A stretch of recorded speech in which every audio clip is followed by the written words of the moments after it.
week to go before the votes are counted in the crucial midterm elections. All eyes are on Pennsylvania and the high-stakes race that could hold the key to control of the Senate.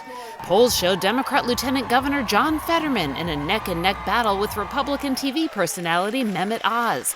Both sides see the contest as a must-win, battling to control not just Congress, but the nation's agenda. Oz might be a joke, but I don't believe any one of us finds it very funny, because abortion is on the ballot. I'm going to let police do their jobs. Just do your job. And Pennsylvania deserves better than Fetterman. All right, Fetterman all the way! For months, this Pennsylvania seat has been the most likely pickup opportunity for Democrats in an evenly divided Senate. Everything points to a good Republican year here, but the polling for the candidates doesn't support that. And you've got these Republican statewide candidates that are sort of underperforming so far. But a shaky and uncomfortable debate performance last week following a life-threatening stroke in May has Fetterman on the defensive, facing questions about whether he's healthy enough to do the job. I thought there was kind of a bad situation for Mr. Fetterman. I didn't think he should be put in that situation. He probably should have dropped out of the race when he had the stroke. I think it's a concern, of course, but I think a lot of times in these situations it's the lesser of two evils. I have to go with what I think is going to be best, and I still think that's Fetterman.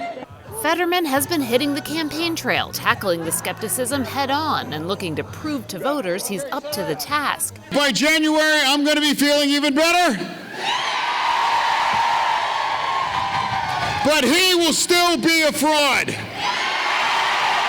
He's also been hammering Oz over his stand on abortion, hoping to fire up and corral the women's vote, which could be critical in determining the outcome. This is who Dr. Oz wants in charge of women's healthcare decisions. I want women, doctors, local political leaders.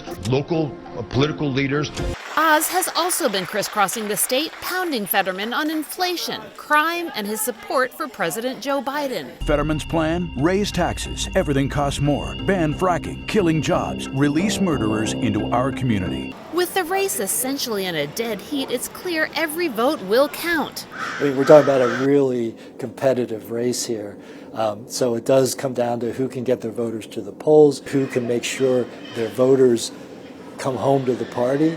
And who can turn out those rare but pivotal independent voters who could end up determining whether this contest, and potentially the Senate, turns red or stays blue. Kelly Daschle, The Associated Press.